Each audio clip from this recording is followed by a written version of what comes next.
നമ്മുടെ പ്രിയപ്പെട്ട അഖിൽ മാരാർ വീണ്ടും ചില തമാശകളുമായി നമ്മുടെ മുമ്പിലേക്ക് വന്നിട്ടുണ്ട്. അദ്ദേഹം ഹാഷ്മി താജ് ഇബ്രാഹിമിനെ വെല്ലുവിളിച്ചിരിക്കുകയാണ് വീണ്ടും ഒരു സംവാദത്തിന്. അതായത് അൺഎഡിറ്റഡ് ആയിട്ടുള്ള അൺകട്ട് വേർഷനായിട്ടുള്ള ഒരു സംവാദം, അതായത് ലൈവായി തന്നെ നടത്താം. ഞാൻ തയ്യാറുണ്ടോ, നിങ്ങൾ തയ്യാറുണ്ടോ എന്നാണ് ചോദിച്ചേക്കുന്നത്. ഞാൻ തയ്യാർ, നിങ്ങൾ തയ്യാറാണോ എന്നാണ് ചോദിച്ചേക്കുന്നത്. അങ്ങനെ ഉണ്ടെങ്കിൽ എന്ത് ചെയ്യും, എന്നിട്ട് എൻ്റെ നിലപാടുകളൊക്കെ പൊടിച്ചെടുക്കും, അപ്പോൾ ഞാനൊരു സല്യൂട്ട് തരാം എന്നുള്ളതാണ് പുള്ളി പറഞ്ഞേക്കുന്നത്. ഇത് നമുക്ക് മനസ്സിലാക്കാം. പക്ഷേ പുള്ളിക്ക് ദേഷ്യമൊന്നുമില്ലാതെ വിളിച്ചതാണെങ്കിൽ, പക്ഷെ അടപടലം തകർന്നതിൻ്റെയും കരഞ്ഞ് മെഴുകിയതിൻ്റെയും ലക്ഷണങ്ങളോടുകൂടി ഇരുന്നിട്ടാണ് ഈ വീഡിയോ ചെയ്യുന്നത്. രാവിലെ മുതൽ എനിക്ക് തോന്നുന്ന രാത്രി വരെയായിട്ട് പുള്ളി കരയുകയായിരുന്നു, വൈകുന്നേരം വരെ. അതിനുശേഷമാണ് എഴുന്നേറ്റ് ആ വീഡിയോ ചെയ്യുന്നത്. വീഡിയോയിൽ കാണുന്ന മുഖം കാണുമ്പോഴേ നമുക്ക് സങ്കടം വരും എന്നുള്ളതൊരു യാഥാർത്ഥ്യമാണ്. പക്ഷേ ഇദ്ദേഹത്തിൻ്റെ രോഷം ഇതൊക്കെ എത്രയൊക്കെ തന്നെ പുകത്ത് ഈ പറയുന്ന പോലെ വിനയം വാരിപ്പൂശാൻ ശ്രമിച്ചാലും ഉള്ളിലുള്ള കച്ചറത്തരമൊക്കെ പുറത്തു വരുമെന്ന് പറയുന്ന പോലെ 4:44 പുള്ളിക്ക് പിടിവിട്ടുപോയി. അതായത് 4 മിനിറ്റ് 44 സെക്കൻഡ് ഉള്ളപ്പോൾ പുള്ളിക്ക് പിടിവിട്ടുപോയി. പുള്ളി പറയുന്നത് ഹാഷ്മിക്ക് തൻ്റെ ഇടമുണ്ടെങ്കിൽ, ഹാഷ്മി ബാപ്പയെന്ന് വിളിക്കുന്നയാൾ ഉമ്മയുടെ ഭർത്താവ് തന്നെയാണെങ്കിൽ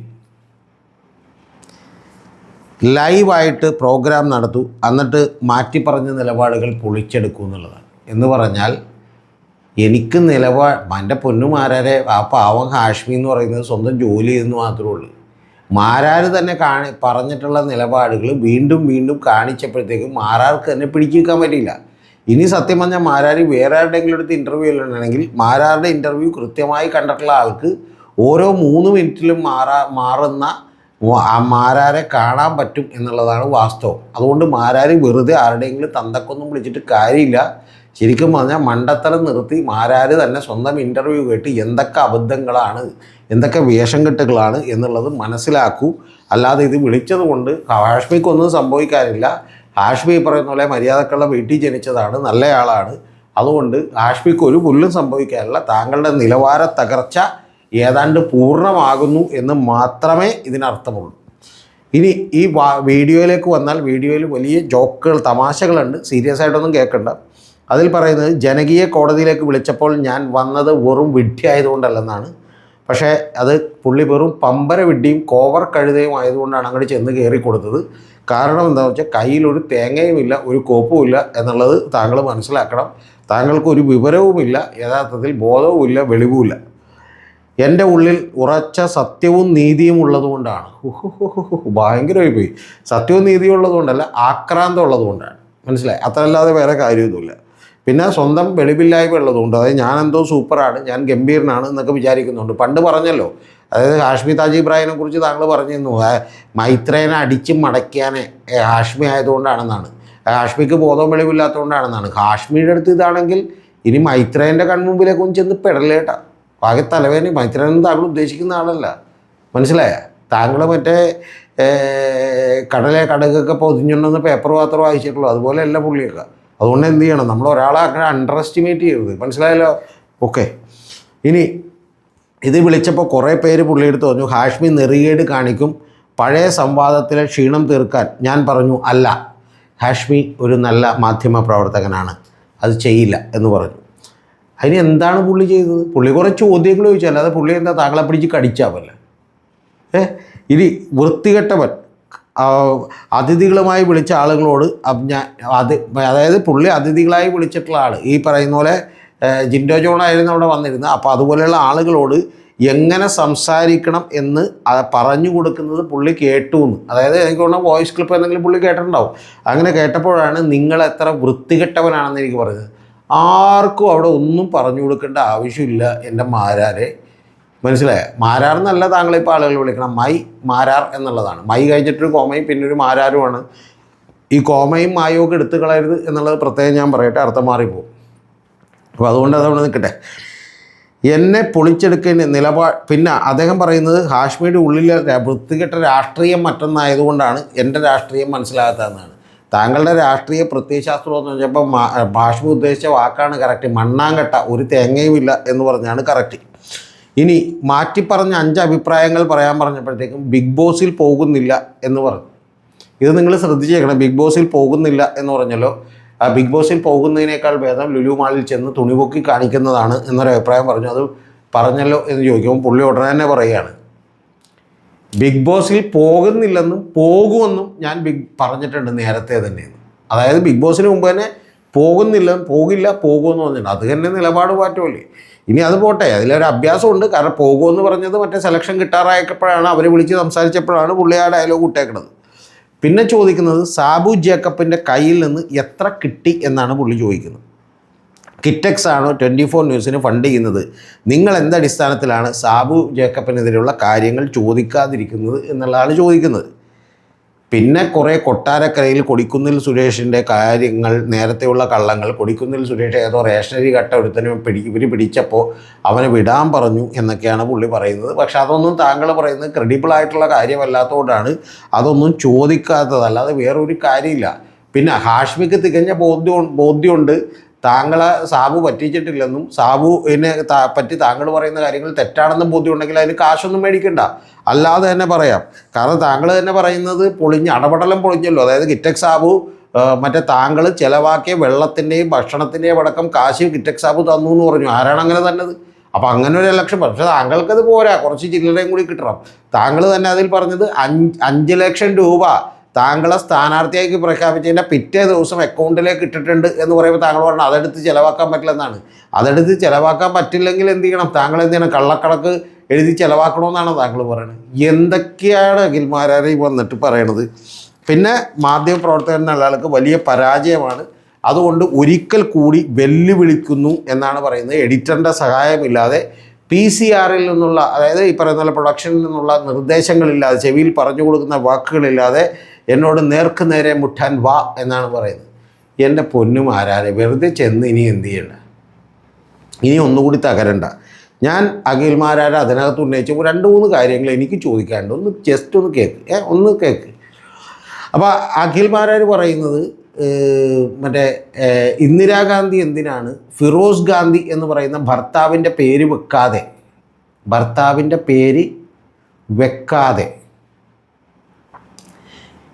മറ്റേ അച്ഛൻ്റെ പേര് വെച്ച എന്തിനാണെന്നാണ് ചോദിക്കണം. ഗാന്ധിയുടെ പേര് വെച്ച എന്തിനാണ്? അല്ല, ഫിറോസ് ഗാന്ധിയുടെ പേര് എടുത്തു വെക്കാതെ, നെഹ്റു എന്നുള്ള പേര് വെക്കാതെ എന്തിനാണ് ഈ പറയുന്ന പോലെ ഭർത്താവിൻ്റെ പേര് വെച്ചതെന്നൊക്കെയാണ് ചോദിക്കുന്നത്. എന്താ അതൊക്കെ അവരുടെ ഇഷ്ടമാണ് ഭർത്താവിൻ്റെ പേര് വെക്കുക. താങ്കളുടെ ഭാര്യ ഏത് പേരാണ് കൂട്ടിച്ചേർത്തേക്കണത്? ഏത് പേരോ ഒന്ന് പറഞ്ഞ്. ഇനി അത് പോട്ടെ, താങ്കളുടെ ഭാര്യയുടെ കാര്യം വിട്. താങ്കൾ തന്നെ എത്രയോടെ പേര് മാറ്റി? സ്വന്തം അച്ഛൻ്റെ പേര് കട്ട് ചെയ്ത് കളഞ്ഞില്ല. അഖിൽ രാജ് എന്നുള്ളത് രാജെടുത്ത് മാറ്റി. രാജ് എന്നുള്ളത് താങ്കളുടെ ഫാദറുടെ പേരായിരുന്നു. പിന്നെ കോട്ടാത്തല, ഇപ്പം താങ്കൾ മാരാറായി. അതായത് ഒരു പേരിൽ തന്നെ ഒരാളും ഇല്ലാത്ത പോലെ 3 തവണ മാറ്റിയ ഒരാളാണ് താങ്കൾ. താങ്കൾ എങ്ങനെയാണ് ഇന്ദിരാഗാന്ധിയെ വിമർശിക്കുന്നത്? എന്തെങ്കിലും അടിസ്ഥാനം ഉണ്ടോ മാരാരെ? പറയൂ മാരാരെ. ഇനി അത് പോട്ടെ, അഭിപ്രായങ്ങൾ മാറിയിട്ടില്ല എന്ന് താങ്കൾ പറയുന്നുണ്ട്. അതിന് മുമ്പ് താങ്കളൊരു അഭിപ്രായം മതി. അഭിപ്രായങ്ങൾ മാറിയത് ശരികൾ മാറിയതുകൊണ്ടാണ്. അതായത് അഭിപ്രായങ്ങൾ മാറിയെന്ന് താങ്കൾ സമ്മതിച്ചു. അഭിപ്രായങ്ങൾ മാറി, അത് ശരികൾ മാറിയതുകൊണ്ടാണെന്നാണ്. അപ്പോൾ അഭിപ്രായം മാറിയെന്ന് സമ്മതിച്ചു.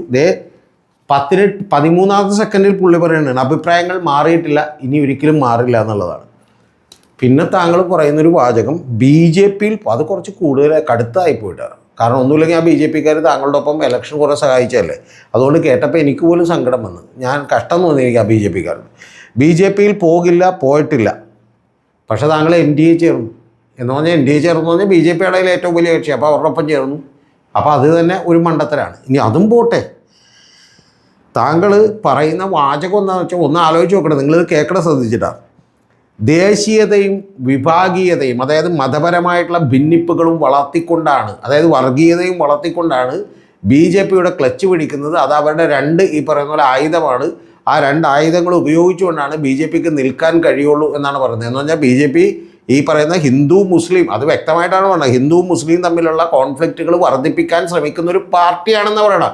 അതിനേക്കാൾ വലിയ മോശം കാര്യം വേറെ ഉണ്ടോ എൻ്റെ മാരാരെ? എന്നിട്ട് മാരാർ പോയി NDA ചേർന്ന്, അതവിടെ നിൽക്കട്ടെ.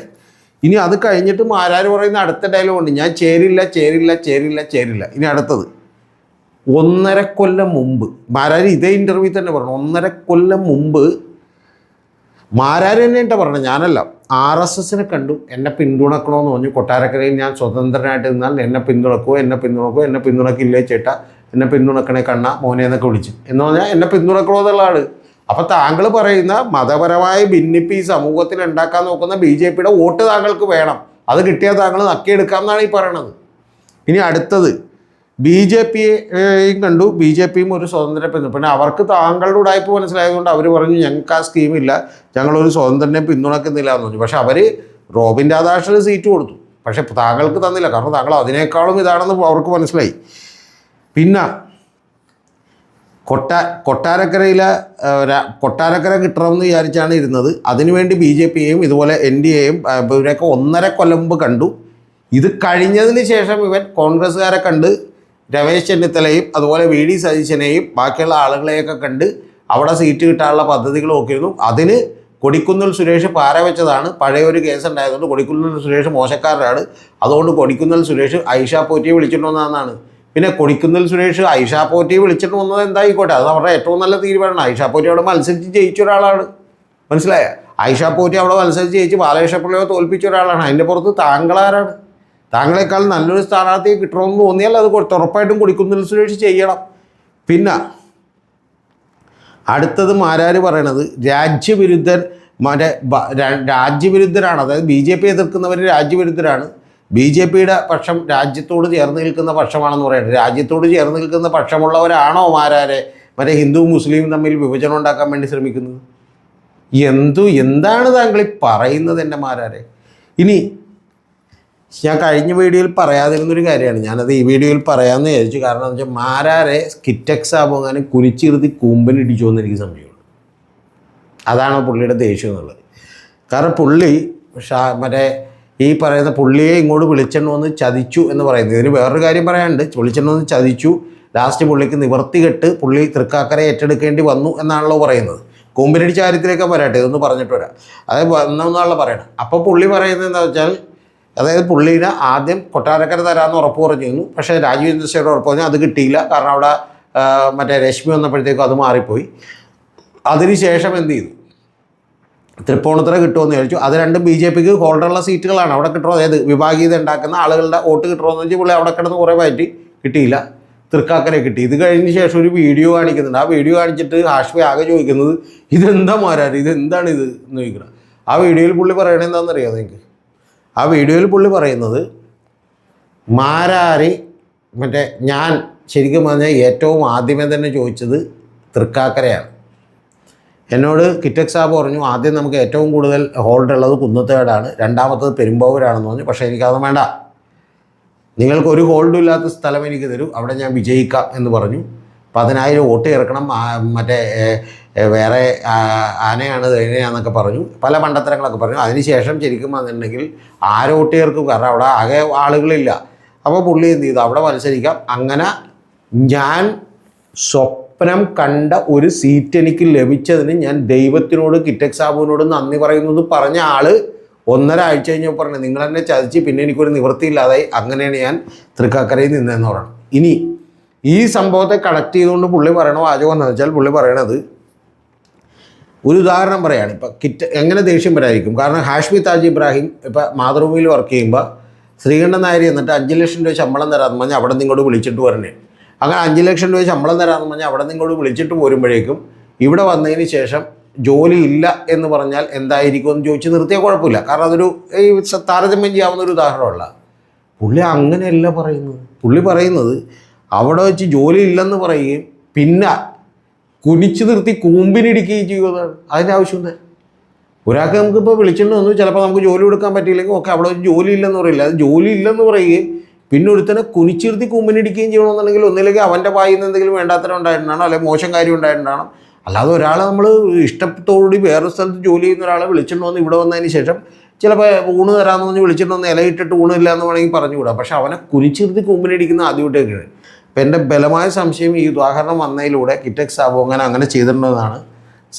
കിറ്റക് സാബു സാർ അങ്ങനെ ഒരിക്കലും ചെയ്യരുതായിരുന്നു. അത് വളരെ ക്രൂരവും പൈശാചികവുമായി പോയി എന്നാണ് എനിക്ക് പറയാനുള്ളത്, അങ്ങനെ ചെയ്തിട്ടുണ്ടെങ്കിൽ. പിന്നെ പുള്ളി ചോദിക്കുന്നത് അക്കോമഡേഷൻ എന്ന് പറഞ്ഞത് പുള്ളിക്ക് വേണ്ടിയല്ല, പാർട്ടിക്ക് വേണ്ടിയാണെന്നാണ്. അതൊക്കെ നമുക്ക് എല്ലാവർക്കും മനസ്സിലായി, നമ്മൾ വെറുതെ സംസാരിച്ച് സമയം കളയണ്ട. പിന്നെ പുള്ളി പറയുന്നത് അഖിൽമാരാൻ മത്സരിച്ച് 21,000 വോട്ട് പിടിച്ചില്ലേ എന്ന് പുള്ളി ചോദിക്കുന്നുണ്ട്. 21,000 വോട്ട് പിടിച്ചില്ലേ? ഞാൻ അത്രയും വോട്ട് പിടിച്ചില്ല, ഞാൻ നിസ്സാരക്കാരനല്ലല്ലോ എന്ന് ചോദിക്കുന്നുണ്ട്. കുറച്ച് കഴിഞ്ഞ അപ്പോൾ ഹാഷ്മി താജ് ഇബ്രാഹിം പറഞ്ഞ് ഉമാ തോമസിന് കിട്ടിയതിൻ്റെ പകുതി വോട്ട് പോലും കിട്ടിയില്ലല്ലോ എന്ന് പറഞ്ഞ് അഖിൽമാരെ കളിയാക്കി. അപ്പോൾ പുള്ളി പറയണേ അതിന് മത്സരിച്ച് ഞാനല്ലെന്ന് പറഞ്ഞു. തൃക്കാക്കരയിൽ കഴിഞ്ഞ തവണ സ്ഥാനാർത്ഥിയായിട്ട് മത്സരിച്ച് ഞാനല്ല. ഇപ്പം നിങ്ങൾ വിചാരിക്കും എന്തോ ലെന പറഞ്ഞ പോലെയുള്ള വാചകം പറയാൻ പോണെന്ന്. അങ്ങനെയല്ല, പുള്ളി പറയുന്നത് അത് ND ആണ് മത്സരിച്ചിരുന്നത്. അപ്പോൾ 21,000 വോട്ട് പിടിച്ചു. ബലേബേഷ് എന്ന് പറയുകയാണെങ്കിൽ അഖിൽമാരാണ് മത്സരിച്ചത്. അതല്ല 21,000 വോട്ടല്ലേ പിടിച്ചുള്ളൂ. അത് മറ്റേ കഴിഞ്ഞ തവണ അവർക്ക് 2 പാർട്ടികളും കൂടി ചേർത്ത് വെച്ചാൽ 30,000 വോട്ടുണ്ടല്ലോ എന്ന് ചോദിച്ചാൽ പുള്ളി പറയും ഞാനല്ല മത്സരിച്ചത്, ND ആണെന്ന് പറയും. പിന്നെ പുള്ളി ചോദിക്കുന്ന ഒരു കാര്യം എന്ന് പറഞ്ഞാൽ മറ്റേ 3 കോടി രൂപ പുള്ളിയുടെ പേരിൽ മേടിച്ചു, 40 കോടി രൂപ മേടിച്ചു, അതൊന്നും കിട്ടിയില്ല എന്നുള്ള ആ സങ്കടം നമുക്ക് മനസ്സിലാവും. കാരണം വയറ്റിപ്പഴപ്പാണല്ലോ നമുക്ക്, മനസ്സിലായി. അല്ലാതെ ഇത് ആശയപരമല്ല, ആമാശയപരമാണ് രാഷ്ട്രീയം എന്നുള്ളത് നമുക്ക് നേരത്തെ തന്നെ മനസ്സിലാവും. പിന്നെ പുള്ളി ചോദിക്കുന്ന ഒരു 1.5 ചോദ്യം, കേരളത്തിലെ രാഷ്ട്രീയത്തിലെ സത്യസന്ധൻ ആര് എന്നാണ് ചോദിക്കുന്നത്. കേരള രാഷ്ട്രീയത്തിൽ ആരും സത്യസന്ധരല്ല എന്നാണ്. അപ്പോൾ അതിൻ്റെ കൂടെ ചേരാനാണ് പുള്ളി ഈ പണിപ്പെട്ട് നടന്നത്. ഏത് CPM ഒഴികെ. CPM എനിക്ക് തോന്നണം അവർക്ക് ബുദ്ധിയുള്ളതുകൊണ്ട് അവർക്ക് നേരത്തെ തന്നെ മനസ്സിലായി ഇവനാണ് നമ്മളെ എതിർക്കുന്നത്. അപ്പോൾ ഒന്നും വേറെ ആരും ഒരു രാഷ്ട്രീയ പാർട്ടിയും നേതാക്കന്മാരും ഒന്നും വന്ന് ഇവരെതിരൊരു വാർത്താനവും വന്നിട്ടില്ല. ഞാൻ പലവട്ടം ശ്രദ്ധിച്ചിട്ടുണ്ട് CPM ന്ന്. സാധാരണ CPM എന്നത് ശീലമുള്ളതല്ല. പക്ഷേ എന്താണ് പറയാത്തതെന്ന് ഞാൻ വിചാരിച്ചിട്ടുണ്ട്. എനിക്ക് തോന്നുന്നത് പിണറായിക്ക് നല്ല ബുദ്ധിയുണ്ട്, പേടിക്കണ്ട, അവൻ നമ്മളെ എതിർക്കുകയാണ്, കുറച്ചോട്ട് അവൻ നമുക്ക് ഉണ്ടാക്കി തന്നോളും, ഡോൺ വറി എന്ന് പറഞ്ഞ് എന്ത് ചെയ്തേക്കാണ്, വിട്ടേക്കാണ്. എന്ന് പറഞ്ഞാൽ ഇതുപോലെയുള്ള പല തള്ളും തള്ളുന്നുണ്ട്. പിന്നെ മറ്റേ മുണ്ടക്കൈ ചൂരൽമലയിൽ ഇവനൊരു വീട് വെച്ച് കൊടുക്കാമെന്നൊക്കെ പറഞ്ഞിരുന്നു. അത് പിന്നെ ചോദിക്കുന്നില്ല. ഈ സിറ്റുവേഷനിൽ നിൽക്കുമ്പോൾ നമ്മളിപ്പോൾ ഒരു മരിച്ച വീട്ടിലൊക്കെ നിൽക്കണമെങ്കിൽ നമ്മൾ എന്ത് ചെയ്യില്ലല്ലോ. അവരോട് ചിലപ്പോൾ ഒരു കാര്യം ചോദിക്കാൻ നമുക്ക് ചില കാര്യങ്ങൾ ചോദിക്കാൻ നമുക്ക് മടിയുണ്ടാകും. ചിലപ്പോൾ കാശ് ചോദിക്കാനോ ഇനി അവർ തരാനുള്ള കാശ് ചോദിക്കാനോ സദ്യ കിട്ടി ചോദിക്കാനോ ഒക്കെ മടിയുണ്ടാവും. അപ്പോൾ അതുകൊണ്ട് ഈ സന്ദർഭത്തിൽ ഇങ്ങനെ ചോദിക്കാൻ പറ്റുമെന്ന് അറിയില്ല. പണ്ട് ജഗതി പറയുന്നുണ്ടല്ലോ, ഈ ദുഃഖത്തിൻ്റെ ഒപ്പം എൻ്റെ മകൾ നിൻ്റെ കയ്യിലിട്ട മോതിരം, സ്വർണ്ണത്തിനൊക്കെ ഭയങ്കര വിലയാണ്, അതെനിക്ക് സഹിക്കാൻ പറ്റില്ല എന്ന് പറഞ്ഞ് പുള്ളി ഊരിക്കൊണ്ട് പോകുന്നുണ്ട്. അപ്പോൾ ഊരിക്കൊണ്ട് പോകണ പോലെ അത് നമ്മളിപ്പോൾ ഇത്തവണ ചോദിക്കുന്നില്ല. എൻ്റെ പൊന്നും മാരാരെ, ഇനി ഞാൻ പറയണത് 24 ന്യൂസിൻ്റെ സ്റ്റുഡിയോയുടെ ഫ്രണ്ടിൽ കൂടിയോ ഇനി ഹാഷ്മി താജ് ഇബ്രാഹിം കാക്കനാട് കൂടി വരണ്ടെന്നൊക്കെ പറഞ്ഞാൽ എങ്ങോട്ടെങ്കിലും വല്ല കുണ്ടിലും പോയി ഒളിക്കാൻ നോക്ക്, വല്ല കുറ്റിക്കാട്ടിലും പോയി ഒളിക്കാൻ നോക്ക്. അല്ലാതെ ഹാഷ്മി താജ് ഇബ്രാഹിമിന് ഒരിക്കലും താങ്കൾ വിളിച്ച് വെല്ലുവിളി സ്വീകരിക്കാൻ പറ്റില്ലെന്ന് താങ്കൾക്കറിയാം. കാരണം പുള്ളി വേറെ സ്ഥലത്ത് ജോലി ചെയ്യണതാണ്. അപ്പോൾ വേറൊരു ചാനലിൽ വന്നിരുന്ന് ഒരിക്കലും വീഡിയോ എടുക്കാൻ പറ്റില്ല.